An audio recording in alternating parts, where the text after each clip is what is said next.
तो YouTube channel को subscribe करें, क्लिक बेल आइकन को प्रेस करें ताकि नोटिफिकेशन आपको मिलते रहे जेआईबी सीआईबी और बैंक प्रमोशन के संबंध से। यहाँ बात करें सीआईबी का BFM bank financial management question bank number 1 है। और यहाँ पे छोटा अनाउंसमेंट करना क्वेश्चन बैंक को स्टार्ट करने से पहले, हमारे पास यहाँ दो तरह की कोर्सेज है, दोनों के दोनों ही आपको मिल जाएंगे। शॉर्ट टर्म भी मिल जाएगा और इन डेप्थ वीडियो भी आपको मिल जाएगा। शॉर्ट टर्म कोर्स का सबसे बड़ा फायदा है कि अगर आपका समय कम है, मान लीजिए 10 मिनट ही दे सकते हैं हर दिन पढ़ने के लिए, ठीक है। अगर आप 10 मिनट देते हैं तो भी आराम से आप 55 से 60% नंबर ला सकते हैं, ठीक है। या अगर आप चाहते हैं कि नहीं मैं एक ही दिन में एक पेपर कंप्लीट करूं, तो ये भी संभव है कि आप एक दिन में एक पेपर भी कंप्लीट कर सकते हैं, ठीक है। दूसरा ऑप्शन क्या है कि आप चाहो तो इन डेप्थ वीडियो कर सकते हो, जहां आप हर दिन अगर आप 1 घंटे का समय देते हैं तो बहुत आराम से 75% नंबर ला सकते हैं, ठीक है। या कोई भी एक पेपर आप 5 दिन के समय दे के कंप्लीट कर सकते हैं, ठीक है। दोनों जगह वीडियो लेक्चर कोर्सेज है, केस स्टडी का वीडियो 12,000 से क्वेश्चन बैंक है, 30 मॉक टेस्ट रिवीजन नोट्स है। यहाँ वैलिडिटी की बात करें 6 महीने का वैलिडिटी है और यहाँ वैलिडिटी लाइफ लॉन्ग है। एबीएम बीएफएम रिटेल बैंकिंग कोई भी हो, सभी का दाम 1000 रुपये है, सभी का दाम 1500 रुपये। एबीएम प्लस बीएफएम करेंगे इसका दाम है 1700 रुपये, इसका दाम है 27 रुपये। कॉम्बो पे करेंगे तो तीनों पेपर एक साथ करेंगे तो इसका दाम है 2300 रुपये, दाम है 3500 रुपये। अब आइए पहले सवाल पे। A is Indian who now settled in UK, married B who is from Kenya but now a British citizen. They have 2 children, C and D, born in London. C now married to a Pakistani citizen and settled in Karachi. D is working in London. Status of D। देखिए ये क्या है ना, आपका एक तरह का case study है ये, जहाँ क्या बोल रहा है, इसमें कई गुच्छे सवाल, मतलब जैसे 3-4 सवाल आपको मिलेंगे इसी के अंदर। तो आप यहाँ देखिए, ए एक तरीके का इंडियन है, ए क्या इंडियन है जो कि सेटल्ड है यूके में और इसने शादी किया है बी से जो कि केनिया से है, ठीक है, जो कि ब्रिटिश सिटीजन है, ठीक है। इन दोनों के 2 बच्चे हो गए, सी और डी लंदन में बॉर्न हुए हैं। अब सी शादी की है पाकिस्तानी सिटीजन के साथ और सेटल्ड है कराची में। डी जो है अभी वर्क कर रहा है लंदन में, कर रही जो भी लंदन में। अब डी का स्टेटस क्या होगा? A option NRI, B option है फॉरेन नेशनल, सी ऑप्शन है person of Indian origin, D option है Kenya, person of Kenya origin.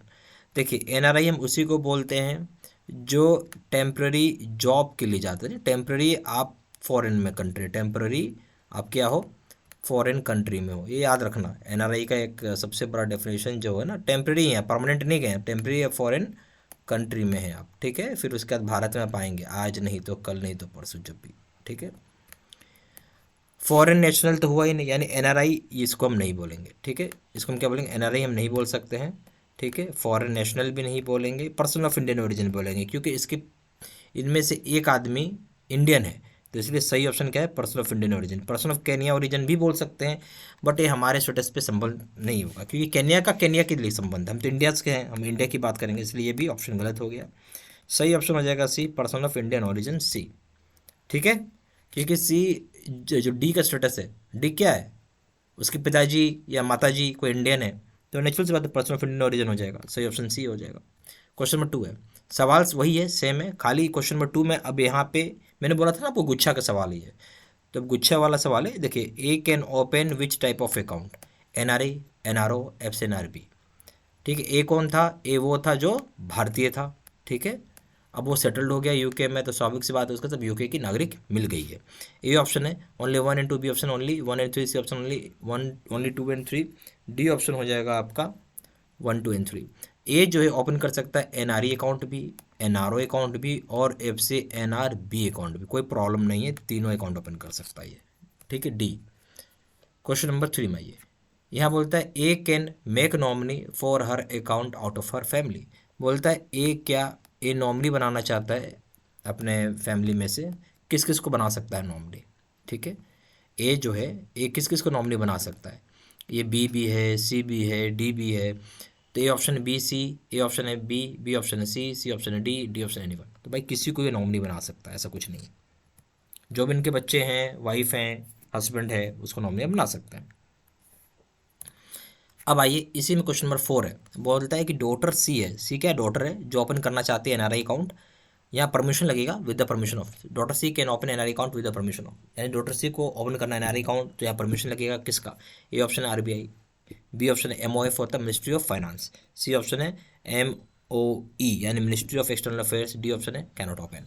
देखिए इस केस में क्योंकि संबंध जो है भारत का पाकिस्तान के साथ कोई बहुत अच्छा है नहीं, तो आपको यहाँ परमिशन लेना पड़ेगा, क्योंकि बहुत सारा मनी लॉन्ड्रिंग का केसेज आता है, इससे गवर्नमेंट अपने आप को बचाना चाहती है, तो यहाँ आपको एक परमिशन तो लगेगा ही लगेगा आरबीआई का, ए ऑप्शन। क्वेश्चन नंबर 5 में ये current price of the specified future contract is, बोलते जो करंट प्राइस होता है किसी भी स्पेसिफाइड फ्यूचर कॉन्ट्रैक्ट का, वो कौन सा प्राइस होता है? A option spot price, B option market price, C option option price, D option है फ्यूचर प्राइस। सही ऑप्शन हो जाएगा फ्यूचर प्राइस होता है। क्या होता है? Future price. ठीक है। क्वेश्चन नंबर 6 में आइए, who is A P I O, person of Indian origin हम किसको बोलेंगे? ठीक है, पी आई ओ कौन है? पर्सन ऑफ इंडियन ओरिजिन किसको हम बोलेंगे? ए ऑप्शन पहला पॉइंट है, who was citizen of India by virtue of the Constitution of India or the Citizenship Act 1955 or who belong to the territory that become part of India after 15/8/1947।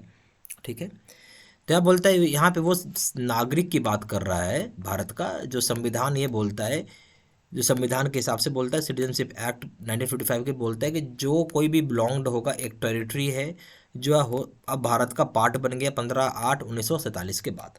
ठीक है, तो अगर वहाँ का citizen है तो उसको हम यहाँ का मतलब पर्सन ऑफ इंडियन ओरिजिन हम उसको बोलेंगे, अगर वो इस पार्ट का रहा है तो। दूसरा पॉइंट है, who is child or grandchild or great grandchild of citizen of India or of person referred in clause 1। बोलते हैं ऐसा कुछ है जो चाइल्ड हो, ग्रैंड चाइल्ड हो, ग्रेट ग्रैंड चाइल्ड हो, वैसे इंसान का जो सिटीजन थे भारत का। ठीक है। तीसरा point, who is a spouse of foreign origin of citizen of India or a spouse of foreign origin of a person referred in clause 1 or 2। बोलते हैं स्पाउस का मतलब कहता है हस्बैंड वाइफ, कोई भी जो फॉरेन ओरिजिन का होगा किसी भी भारतीय नागरिक का। दूसरा बोलता है स्पाउस जो फॉरेन ओरिजिन का, चाहे 1 और 2 क्लाउज में से कोई भी हो। देखिए, हमें यहाँ जानना है पर्सन ऑफ इंडियन ओरिजिन होता क्या है। पर्सन ऑफ इंडियन ओरिजिन वो होता है जो भारत पर नहीं रहता, परमानेंटली दूसरे कंट्री का नागरिकता ले लिया उसने। तो ये भी हो गया, पहला पॉइंट भी सही है, या दूसरा पॉइंट भी सही है, और यहाँ पे तीसरा पॉइंट भी सही है। तो option A option only 1 and 2, B option only 1 and 3, C option only 2 and 3, D option 1, 2 and 3।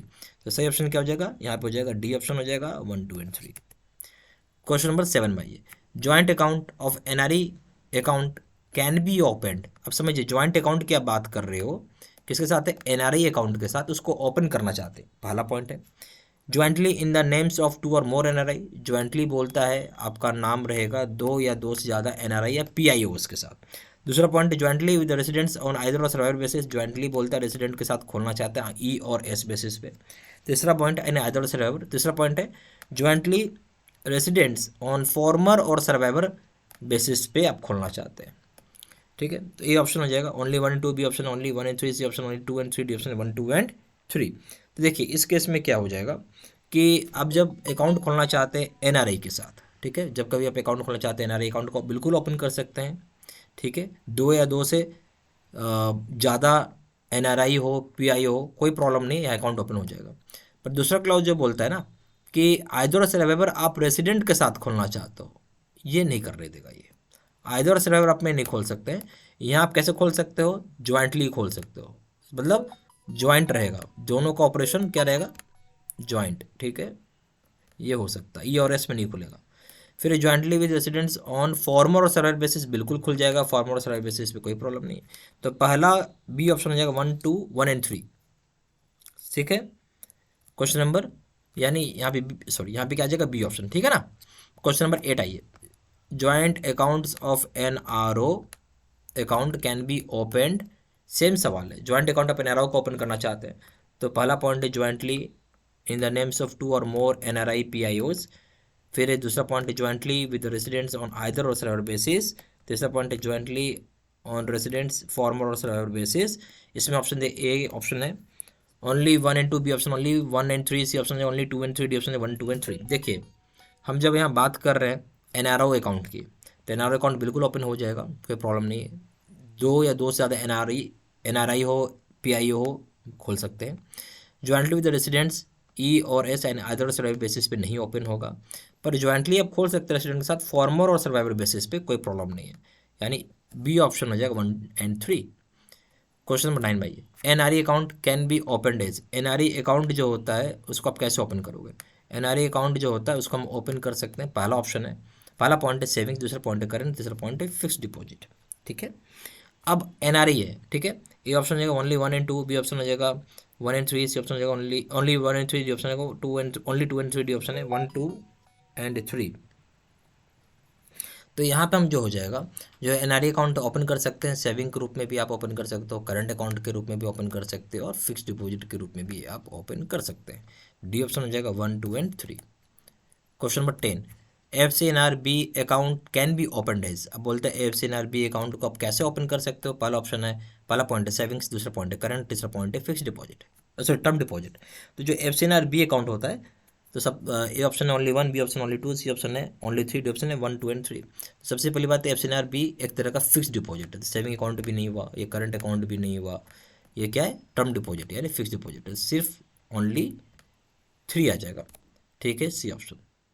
यहाँ पे हमारे पास दो तरह के कोर्सेज है, एक है शॉर्ट टर्म और दूसरा इन डेप्थ। दोनों के दोनों ही आपको मिल जाएंगे। शॉर्ट टर्म कोर्सेज उनके लिए फ़ायदा है जहाँ पे मात्र 10 मिनट का समय देके पढ़ाई करना चाहते हैं, बहुत आराम से पेपर इसको क्लियर कर सकते हैं।